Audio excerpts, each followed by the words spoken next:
അങ്ങനെ ഒരു പാളയംകുടം കൊല നമ്മൾ മുറിച്ചപ്പോൾ തൊട്ട് തുടങ്ങി, തോരനായിട്ടും മെഴുക്ക് പുരട്ടിയായിട്ടും ഒക്കെ. പിന്നെ അത് പഴുത്ത് കഴിഞ്ഞപ്പോഴോ പുട്ട്, ഉപ്പുമാവ്, അങ്ങനെയുള്ള സാധനങ്ങൾ. ഇതെല്ലാം കഴിഞ്ഞ് ലാസ്റ്റായപ്പോൾ എന്ത് പറ്റി? നമുക്ക് പിന്നെയും മിച്ചമാണ്. അപ്പോൾ അതിനെ നമ്മൾ അടയാക്കി, പിന്നെ വൈനുമാക്കി. അങ്ങനെ ഒരു കൊല മുഴുവനും നമ്മൾ ഉപയോഗിച്ചു. ഇന്നത്തേതേ ഒരു കൊലക്കഥയാണ്. കൊല മുറിക്കുമ്പോൾ തൊട്ടേ ഇവിടെ വാഴയ്ക്കയുടെ കളിയാണ്. ഒന്നെങ്കിൽ തോരൻ, അല്ലെങ്കിൽ പൊതയൻ, അല്ലെങ്കിൽ മെഴുക്ക് പുരട്ടി. ഇവനെല്ലാം ഉച്ചയ്ക്ക് നമ്മുടെ ടേബിളിലെത്തിയിരിക്കും.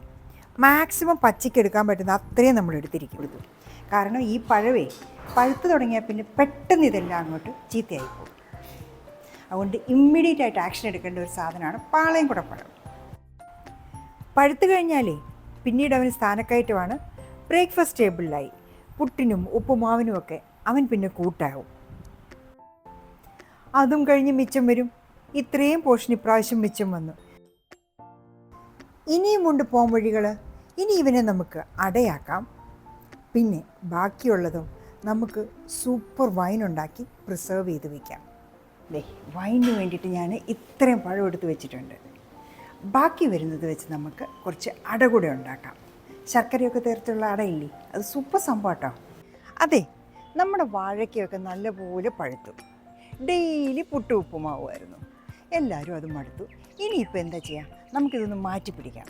അങ്ങനെ നമ്മളിന്ന് ഈ വാഴപ്പഴം വെച്ചുള്ള ഒരു ഇലയട ഉണ്ടാക്കാമെന്ന് വെച്ച് മോർണിംഗ് ബ്രേക്ക്ഫാസ്റ്റിന്. അപ്പോൾ എൻ്റെ വാഴത്തോപ്പിൽ ഞാൻ 2 വാഴയില വെട്ടാൻ വന്നിരിക്കുകയാണ്. എൻ്റെ വാഴത്തോപ്പ് ഒന്ന് കാണിക്കട്ടെ. ഇവിടെ മെയിനായിട്ടുള്ളയാൾ പാളയംകുടനാണ്. എത്രത്തോളം നമ്മളത് വെട്ടിക്കളയുമോ അത്രത്തോളം അവൻ വളർന്ന് വലുതായി വരും. വെട്ടും തോറും വളരുന്നത്. ഇവിടെ നമുക്ക് ഒരു മാവുണ്ട്. അത് തിരുവനന്തപുരംകാരുടെ സ്വന്തം കോട്ടുകോണം മാവാണ്. അതിന് ചുറ്റും വാഴകളാണ്.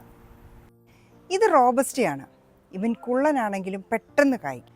ഈ കൊല ഉണ്ടായിക്കഴിഞ്ഞാലേ മൂക്കുന്ന താമസം, പെട്ടെന്ന് തന്നെ എല്ലാം ഒന്നിച്ച് പഴുത്തു പോകും. പിന്നെ ഇവിടെ ഒരു ഞാലിപ്പൂവിനുണ്ട്. എത്ര വെട്ടിക്കളഞ്ഞാലും പെട്ടെന്ന് കിളിച്ചു വരുന്ന ഒരാളാണ് നമ്മുടെ പാളയംകുടൻ. ഈ പാളയംകുടൻ എങ്ങനെയാണെന്നറിയാമോ? അത് തന്നെത്താനെ നാമ്പ് പൊട്ടി കിളിച്ചു വരും. ഈ പൊട്ടി വരുന്ന നാമ്പിനെ ഞാൻ എന്ത് ചെയ്യും? 8 രൂപ വെച്ച് മുറിച്ച് കളയും. എന്നാലും അതിനകത്ത് നാം പിന്നെയും കിളിക്കും. ഒരു 3 പാളയംകുടനോളം ഇപ്പോൾ തന്നെ കുലച്ച് നിൽപ്പുണ്ട്. സോ നമുക്ക് ആവശ്യത്തിനുള്ള വാഴയില അങ്ങ് എടുത്തേക്കാം. ഈ ഒരു കൈയുടെ ആവശ്യമുള്ളൂ. കാരണം ഇവിടെ അംഗസംഖ്യ ഇപ്പോൾ വളരെ കുറവാണല്ലോ. നമ്മളെ ബ്രേക്ക്ഫാസ്റ്റിൻ്റെ അട ഉണ്ടാക്കാനായിട്ടുള്ള എല്ലാ സാധനങ്ങളും നിരത്തി വെച്ചിട്ടുണ്ട്. ഒരുവിധം വലിയൊരു പാത്രത്തിലേക്ക് തൊലി കളഞ്ഞിട്ട് ഒരു 7 പഴം എടുക്കാം. ഇത് നമ്മുടെ പഴം, പാളയംകുടൻ പഴം. ഇത് ആവശ്യത്തിന് ശർക്കര. ഇത് 1 കപ്പ് അരിപ്പൊടി. ഇത് 1/2 കപ്പ് മൈദ. പിന്നെ ഏലക്ക പൊടിക്കാനായിട്ടുള്ള ഇടികല്ല്. ഇത്രയാണ് നമുക്ക് ആവശ്യമുള്ള സാധനങ്ങൾ. അപ്പോൾ നമ്മുടെ പഴത്തെ തുടങ്ങാം. പഴത്തിന് നമ്മളിങ്ങനെ ബ്ലുന്തുമാണ് അരയ്ക്കുക. അപ്പോൾ യൂഷ്വലി ഞാൻ ഇങ്ങനെയാണ് ചെയ്യുന്നത്. ഇങ്ങനൊരു സാധനമുണ്ട് എനിക്ക്. അത് വെച്ച് ഇങ്ങനെ പ്രസ് ചെയ്ത് കഴിയുമ്പോൾ ഇത് നല്ല അരഞ്ഞു വരും.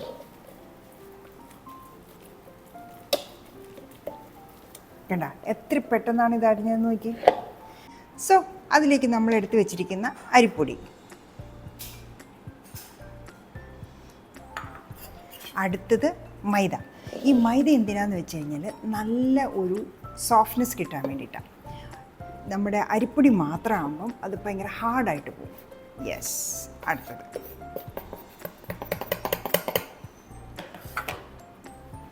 ഇനി ചീകി വെച്ചിരിക്കുന്ന ശർക്കര. അടുത്തത് ഒരു 3-4 ഏലക്ക ഒന്ന് പൊടിച്ചെടുക്കുക, ഒന്ന് ചതച്ചെടുക്കുക.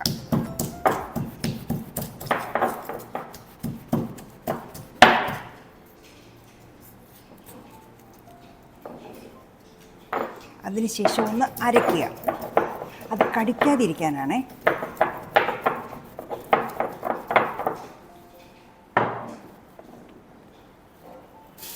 അത് വിട്ടു. ആവശ്യത്തിന് മാത്രം ഉപ്പിടുക. സോ ഇത്രയിട്ട സാധനങ്ങൾ നല്ല രീതിയിൽ അങ്ങ് മിക്സ് ചെയ്യുക. പഴം കൂടെ ചേർത്ത് ദേ ഇങ്ങനെ അങ്ങ് മിക്സ് ചെയ്യാം.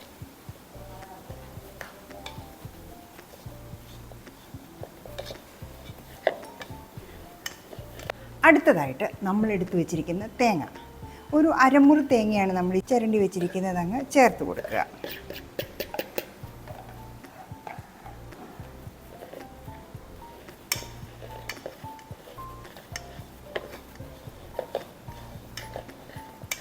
അപ്പം ഈ ഒരു പരുവായി.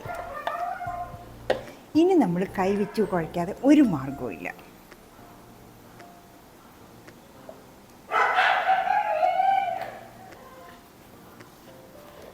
നമ്മൾ ഒരു തുള്ളി വെള്ളം പോലും ഇതിന് ചേർത്തിട്ടില്ല, നമ്മുടെ പഴം മാത്രമാണ് ചേർത്തിരിക്കുന്നത്.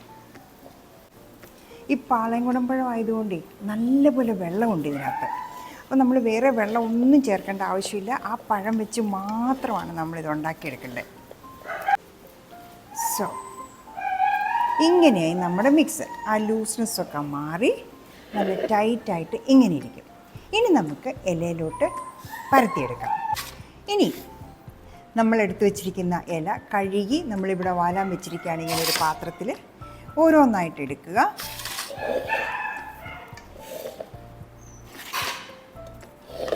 നമ്മുടെ സാധനം ആവശ്യത്തിനുള്ളത് എടുക്കുക, കൈയൊന്ന് വെള്ളത്തിൽ മുക്കുക, പരത്തി കൊടുക്കുക.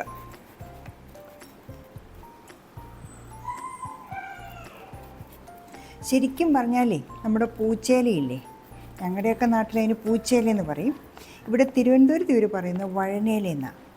ആ ഇലയ്ക്കകത്ത് ഇത് പുഴുങ്ങിയെടുത്താൽ നല്ല സൂപ്പർ ടേസ്റ്റാണ്. നമ്മുടെ പൂച്ചപ്പം എന്ന് പറയുന്ന സാധനം ദേ ഇങ്ങനെ മടക്കുക,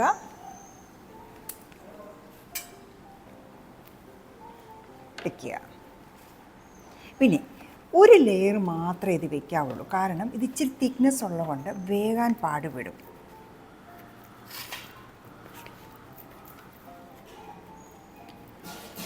ഇങ്ങനെ മുഴുവനും നമുക്ക് ആവിയിൽ വെച്ച് പുഴുങ്ങിയെടുക്കണം.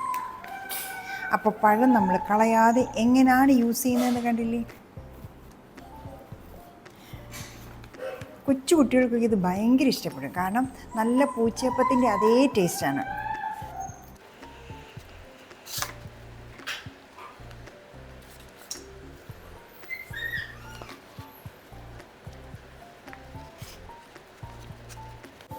ഇൻഗ്രീഡിയൻസ് വളരെ കുറവ്. പിന്നെ മൈദ മറക്കല്ലേ, മൈദ ഇട്ടില്ലെങ്കിലേ ഇതിനൊരു സോഫ്റ്റ്നെസ് കിട്ടില്ല, ഇത് ഹാർഡായിട്ടിരുന്ന് പോകും. സോ നമ്മൾ ഇത്രയും പഴ ഇലയുടെ ഉണ്ടാക്കി. ഇതാണ്ടേ ആവശ്യത്തിൽ കൂടുതലുണ്ട്. മോർണിംഗ് ബ്രേക്ക്ഫാസ്റ്റിന് നല്ലൊരു സാധനം, ഈവനിങ് സ്നാക്സിന് പിള്ളേർക്ക് ഇത് ഭയങ്കരമായിട്ട് ഇഷ്ടപ്പെടുകയും ചെയ്യും.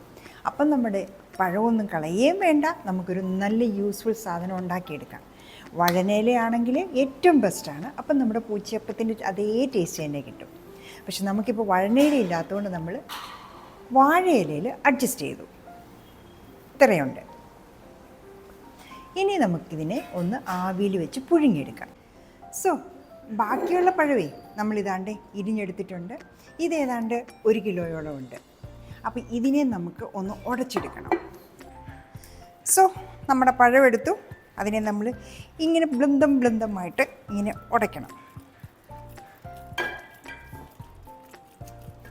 പിന്നെ ഈ എടുക്കുന്ന പാത്രങ്ങളും തവികളുമെല്ലാം നല്ല ഡ്രൈ ആയിരിക്കണം, ഒരു കാരണവശാലും വെള്ളം പാടില്ല. അതിനുശേഷം നമ്മൾ എടുത്തു വച്ചിരിക്കുന്ന കറുവാപ്പട്ട, ഗ്രാമ്പു, ഏലക്ക അതൊന്ന് ചതച്ചെടുക്കണം.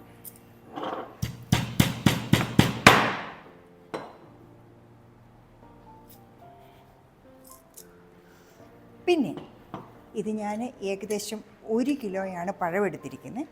അപ്പോൾ 1 കിലോയോളം പഞ്ചസാര നമ്മൾ ഓൾറെഡി ഇവിടെ എടുത്തു വെച്ചിട്ടുണ്ട്.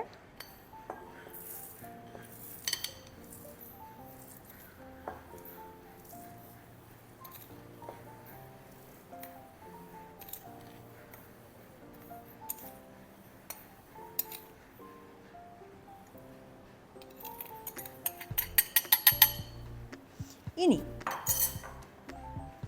വേറൊരു സാധനം കൂടി ഞാൻ എടുത്തിട്ടുണ്ട്. ഇതാണ് നമ്മുടെ ജാതിക്ക.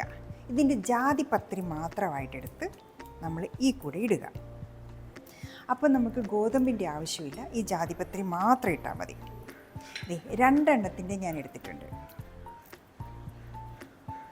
ഇനി തിളപ്പിച്ചാറച്ച് വെച്ചിരിക്കുന്ന വെള്ളം, 2 ലിറ്റർ വെള്ളമുണ്ട്. 1 കിലോ പഴത്തിന് 2 ലിറ്റർ വെള്ളമാണ്. ഒഴിച്ചു കൊടുക്കുക.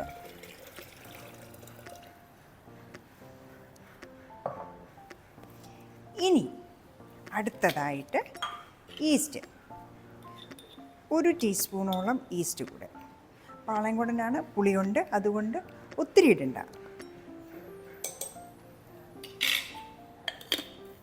ഇതേ ഇതിട്ട് ഇങ്ങനെ കംപ്ലീറ്റ് ഉടഞ്ഞു.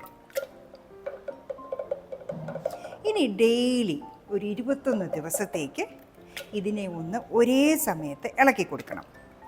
പിന്നെ ഇതെന്ത് ചെയ്താലും കയ്യിൽ ഒരു തുള്ളി പോലും വെള്ളം കാണരുത്. നമ്മളെടുക്കുന്ന പാത്രങ്ങളിൽ ഒന്നും വെള്ളം കാണരുത്.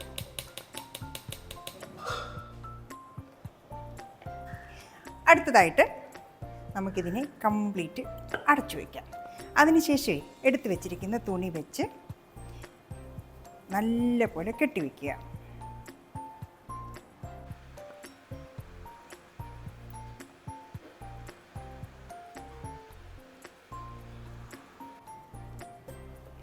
എന്നിട്ട് ഡെയിലി ഒരു പ്രാവശ്യം, എന്നും ഒരേ സമയമാണെങ്കിൽ അത് അത്രയും നല്ലത്, ഇതിനെ ഒന്ന് ഇളക്കി കൊടുക്കുക.